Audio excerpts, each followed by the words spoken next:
નડિયાદના સુપ્રસિદ્ધ સંતરામ મંદિરમાં આજે પોષી પૂનમની ઉજવણી.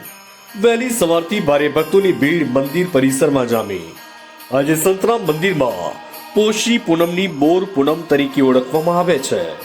જો તમારું બાળક બોલતું ન હોય અને સંતરામ મંદિરે તમે બોર ઉછાળવાની બાધા રાખો તો તમારું બાળક બોલતું થાય છે. જે ભક્તોની મનોકામના પૂર્ણ થઈ હતી તે ભક્તો આજે વહેલી સવારે મંદિર પરિસરમાં આવી બોર ઉછાળી બાધા પૂર્ણ કરતા હોય છે.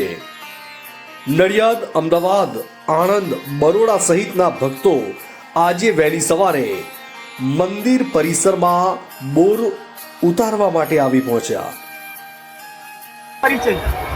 મારું નામ જયમિની પટેલ છે. હું યુએસએ થી આવી છું. એકચ્યુઅલી રહું છું નડિયાદની, પણ યુએસએમાં રહું છું.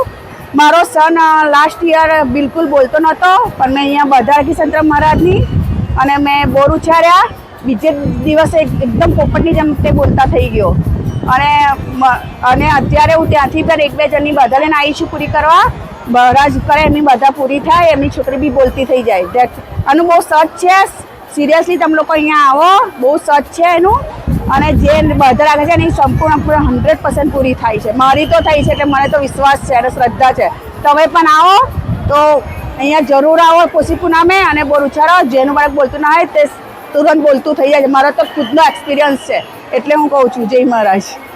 એ મારી 3 વર્ષથી બાધા હતી, જે એમને બોલવામાં થોડુંક પ્રોબ્લેમ હતો, તો એમના માટે મેં બોરની અને જીભની બાધા રાખેલી કે જ્યારે બી આ પોષી પૂનમ આવશે ત્યારે હું બોર ઉછાળીને મારી બાધા પૂરી કરીશ. અને સારું એવું મને આના ઉપર વિશ્વાસ છે અહીંયા મહારાજનો. અને બોલતો એકદમ સરસ થઈ ગયો છે. બસ આ એવું સરસ અહીંયા એમ મંદિર છે. એમ પહેલાં બી મારો બાબો હતો, એને બી આ રીતે જ પ્રોબ્લેમ હતો.